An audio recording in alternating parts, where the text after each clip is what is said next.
Hello everyone, we are at Symposium 2018 and live on Facebook with Deanie Laliotis. Thank you for joining us, Deanie. Deanie is one of the premier trainers in EMDR, and she's an innovator in the development of EMDR, not just as a technique, but as a full-fledged psychotherapy. Deanie is also a trauma expert, and she teaches about the core skills that every therapist needs in order to treat clients who are traumatized. Deanie is also the director of training for EMDR originator Francine Shapiro. We're so glad to have you with us today, Deanie. Thank you. Let me start by asking how you got interested in EMDR. Well, I was working at the VA hospital where I was treating Vietnam veterans, World War II veterans, Korea vets, some of who were POWs, and they were really suffering with symptoms of PTSD. So we were always on the lookout for something more to help them and give them some relief from their symptoms. And then Shapiro's article came out in 1989 about EMD, which was a desensitization technique at the time, which was effective in treating these kinds of PTSD symptoms. So off we went in 1992 and got trained, and the rest is history. And so you worked with the EMDR vets. You worked with the vets straight away with EMDR. Absolutely. And they accepted this new strange technique. They accepted a relief from their symptoms. It was really remarkable. Some of them had been suffering for 25 or more years from nightmares and flashbacks and intrusive thoughts and startle, and all of the suffering just went away. Amazing. Just like that. It really was amazing. We were all so overwhelmed with excitement. Yeah. So that's how many years ago now? 26 years ago. 26 years. And now we've always, I think, thought within the field of EMDR as a technique that you use to treat trauma, as you would with vets. But you're saying it's also a practice model in and of itself. Yes. Tell us about this. Well, EMD very quickly evolved into EMDR, which was a treatment for traumatic memory. And then from there, what we discovered is that every memory that is disturbing to us can be effectively treated with EMDR. And so it evolved from a simple desensitization technique to a more comprehensive psychotherapy approach that could treat anything that's based in memory. So let's talk about what some of those anythings could be. What else? Well, it's clearly anything from a standalone adult onset trauma, which could be anything from a car accident, an illness, an injury, anything that would have a significant impact on any of us, to more developmental trauma that are based in formative attachment issues. So, for example, if you grew up in a family where someone died or there was a separation, and as a kid you weren't being attended to in the way that you really needed, and then fast forward, you're now trying to forge relationships in your adult life, and you're having some difficulties in your adult life based on those formative experiences. Okay. And so you're learning EMDR in session with your therapist, and the technique is coming back out into the world with you. You're able to use that when you're out of the office. For any of these. Absolutely, Yeah. Okay. absolutely. Okay. In fact, it's not unlike a lot of different therapies. It's similar and yet it's very different. So it has elements of psychodynamic, experiential, cognitive behavioral, and what we do is we take relevant life experiences that our clients come into therapy for help with, and we connect the dots to the earlier life experiences that inform the client's current difficulties. And then we go after those memories and give the brain the opportunity to reprocess those experiences in present time, so the client isn't constantly triggered into trauma time. I see. Okay. Fascinating. So let's talk about what EMDR is actually like. How do you compare it to other models? Well, what I would say is that EMDR is an experientially based therapy. So it's not for the faint of heart.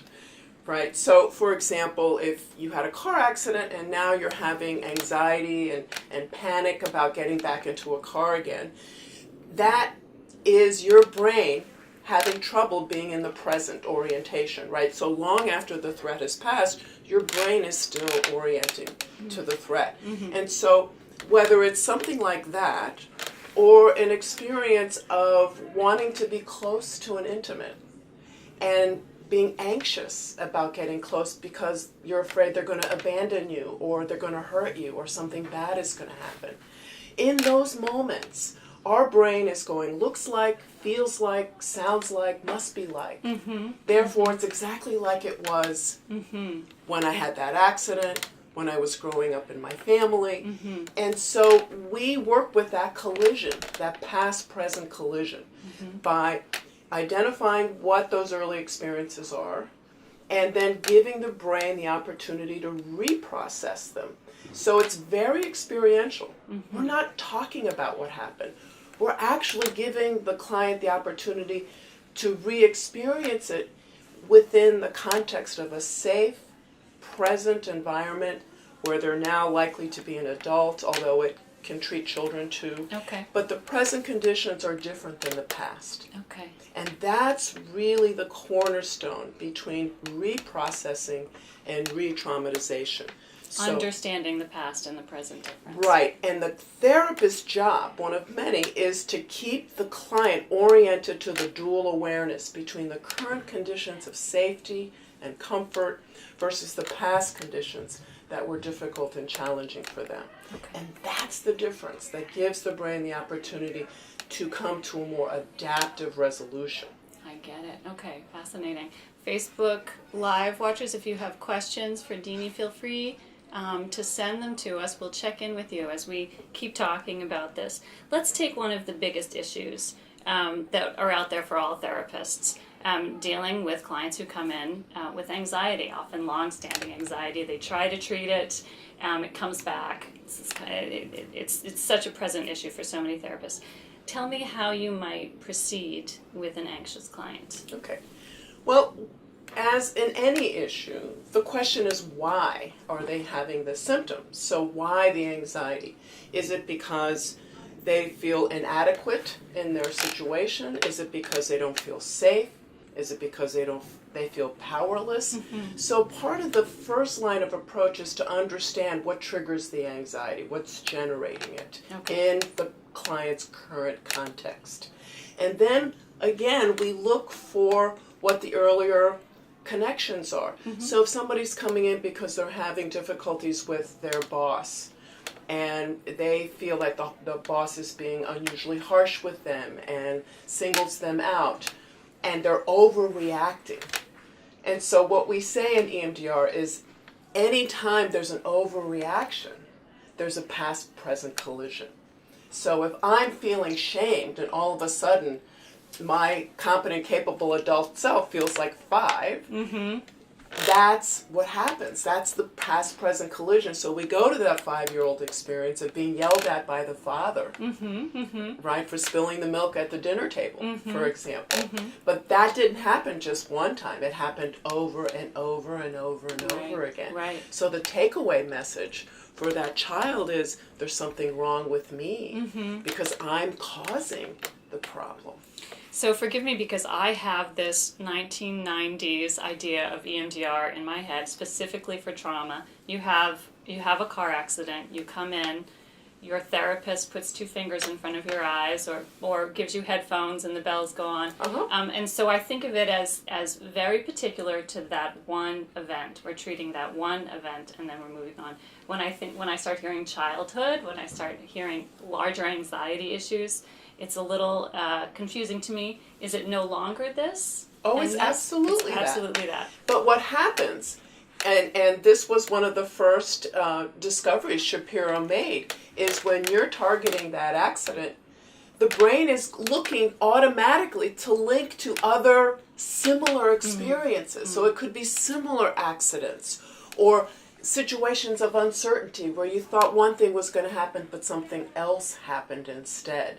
And so the brain automatically links information. This is an information processing model where we link data in order to make sense of our environment, for better and for worse. That's what our brains do. And so that connection happens automatically in EMDR processing. So the target memory, as you're referring to, is a portal, a point of entry to other memories that are similarly encoded in the brain. Okay. Does that make sense? It does make sense. Yeah. It does make sense. So you also, in your teaching, teach about core skills that you feel like every therapist treating trauma should have. And do those skills go beyond doing EMDR? What are the skills? Okay. Yeah, so the core skills that I teach isn't limited to EMDR therapists. It's actually particularly useful to the generalist who has a general practice, because you have to be able, as a therapist, to manage the client's experience, right? So trauma, in the broadest sense of the term, is anything that has a lasting impact on us, that triggers us and activates us into different emotional states that are challenging, if not problematic, for us. So when we're working with those experiences in therapy, the clinician, the therapist, has to be able to have the capacity to manage those activated emotional states. So the client's not getting overwhelmed. So slowing them down, sort of keeping them connected to us, catching their breath. But also some clients have the opposite problem, which is they have trouble accessing their experience because they're more shut down. So that's part of the skill set of working with people's experience in the moment to moment unfolding of it. And what do you advise therapists to access the skill set for the person who's more shut down? To invite them to be curious to approach their inner life, in part by helping them to appreciate that perhaps what they learned to do growing up was to avoid their inner life. Okay. Because they didn't have the resources that they needed to manage it effectively. They had an ill parent, someone was unavailable, it was overwhelming. For whatever the reasons are, there are always good reasons for the adaptations that we develop, and we all have them, right? But just sometimes it's a little too much of a good thing. So the challenge is to help the client appreciate it, validate it, but then invite them to stretch, to be curious, to approach their inner life. This question, now I feel this has been happening in the last year or two, maybe longer, and you would know, having been really centered in this area of trauma and EMDR, but I feel like the field is turning a little bit toward trauma, almost as if this is really where we need to start with a lot of our clients now. So clients might be coming to therapy, maybe expecting to work on their anxiety, expecting to work on their depression in the here and now, but they may be getting encouraged to look a little bit farther back, or look at trauma, even that's more present. Is this surprising for clients? Are they ready to look at their trauma, do you think? I think some clients are more ready than others. I think there's a whole range of readiness, and that part of the challenge of any good psychotherapist is to offer what's needed to help the client approach, to help them get ready, and to provide what's missing. So if, for example, clients who come in who feel like it's not safe to share themselves because their experiences are that when they do, bad things happen. So what needs to be different to make that possible here and now going forward? And I think the important thing about that is to normalize trauma. It's like nobody has a perfect childhood. Right.